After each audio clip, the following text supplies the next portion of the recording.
Bonjour à tous et à toutes et bienvenue sur HD Geek. Alors aujourd'hui, je vais vous présenter Traffic Monitor. C'est un petit programme qui va vous permettre d'afficher plein d'informations dans votre barre de tâches, comme vous pouvez le voir ici.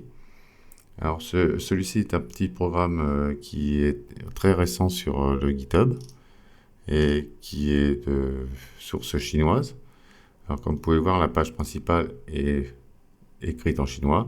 Si vous utilisez Google Chrome comme moi, vous pouvez faire un clic droit et traduire la page. Ça vous permettra d'avoir un maximum d'informations en français. Et vous pouvez avoir les différentes présentations des différents affichages qui seront possibles. Alors, je vous recommande de télécharger cette version dans la dernière disponible. Donc actuellement, pour la présentation, ici c'est la 1.85. On va cliquer dessus. Ici, vous avez des informations en chinois et en anglais. Donc, vous pouvez toujours traduire en français.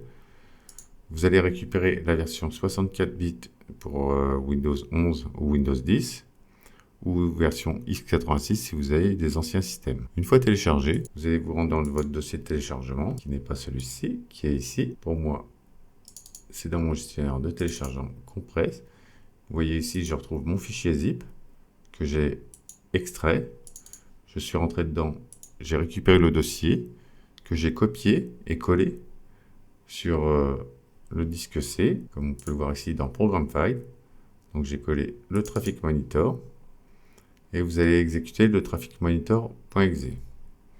Alors par défaut, l'affichage que vous allez retrouver, c'est tout simplement le Showman Windows qui est ici. Vous allez le retrouver uniquement avec cet affichage-là. Ou si vous passez votre souris dessus, vous pouvez avoir un détail complet de tout ce qui se passe sur votre machine. Donc moi, j'ai activé le Show Taskbar Windows en faisant un clic droit. J'ai désactivé ce petit affichage flottant. Et ensuite, j'étais personnalisé dans les options les différents éléments que je voulais. Alors ici, vous avez tout ce qui concerne la petite fenêtre que l'on a vu tout à l'heure. Ici, c'est tout ce qui concernera la taskbar qui est ici. Donc, par défaut, il y a des thèmes qui sont réalisés. Celui que j'utilise, moi, c'est le preset 2. Par défaut, vous allez vous retrouver avec le preset 1. Si je l'applique, vous voyez, tout est en blanc. C'est assez fade et monotone. Donc, je rapplique le preset 2. Et ici, pour avoir les différents éléments affichés, car vous allez vous retrouver juste avec un affichage simpliste comme celui-ci, vous allez dans Display Settings et vous allez cocher les éléments que vous voulez afficher. Vous faites OK et vous appliquez. Alors, je vous montre rapidement ma configuration. J'utilise le rendu en GDI. Je n'affiche pas de différents éléments pour séparer les éléments. Vous voyez ici, il y a des grilles qui disparaissent. C'est des affichages simplistes. Ici, vous avez fait des espèces de quadrillage. Ça vous change aussi d'autres éléments. Vous pouvez faire un alignement horizontal où vous aurez tous les éléments carrément d'afficher les uns à côté des autres. Ça, si vous utilisez une très grande résolution, ça peut être sympa. Donc, je raffiche sur une hauteur de 2.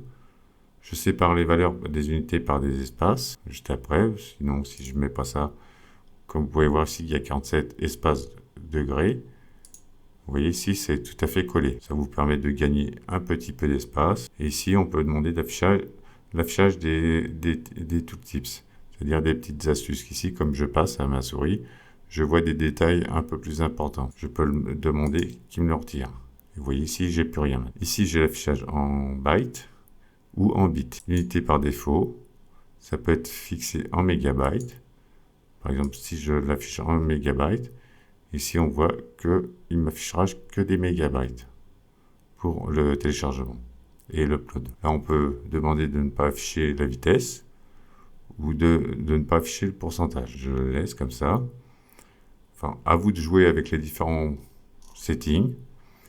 Le principal, c'est qu'ici, vous sauvegardiez dans la directory du programme votre configuration. Il va vous faire un fichier config.ini où il stockera toutes vos modifications dedans. Vérifiez bien que les mises à jour sont regardées, que la source est bien le GitHub et que celui-ci se lance bien avec Windows. Vous pouvez le resetter. Par défaut, les langages sont l'anglais ou le chinois. Ici, j'ai activé moi tout ce qui est de notification d'alerte si ma mémoire dépasse les 80% ou si mes différents éléments comme le CPU, GPU, le disque dur ou la carte mère dépassent les 80%. J'ai demandé un monitoring, bien sûr, de tous ces éléments, que ce soit le CPU, le GPU, le disque et la carte mère. Ici, j'ai sélectionné mon disque que je voulais monitorer. Donc par défaut, mon disque C. Et ici, c'est la méthode de calcul de température pour le moniteur. Mais moi, je l'ai laissé par défaut. Après, si ça ne fonctionne pas sur votre machine, vous pouvez essayer l'autre élément pour avoir une sonde un peu plus précise si jamais la première ne fonctionne pas. Ici, on peut demander d'afficher toutes les connexions réseau au niveau du monitoring. Moi, je n'utilise qu'une seule carte réseau, donc je ne l'ai pas sélectionné. Ici, on applique une correction des skins par défaut et des fontes qui vont surpasser les éléments système. Une fois tout ceci est fait, vous faites appliquer OK et vous allez vous retrouver avec votre programme qui va se lancer maintenant avec votre Windows. Comme vous voyez ici, moi j'ai sélectionné ma carte réseau qui est la seule que j'utilise. L'autre c'est sur des machines virtuelles que je n'utilise pas, donc je n'ai pas besoin de monitorer. Parce que même si j'utilise les cartes virtuelles, elles sont virtualisées au niveau de ma carte principale. Donc voilà. Donc si ce programme vous a plu et que vous le trouvez intéressant, n'hésitez pas à liker, commenter et partager, ça aidera la chaîne. Et je vous dis à bientôt pour une nouvelle vidéo. Au revoir.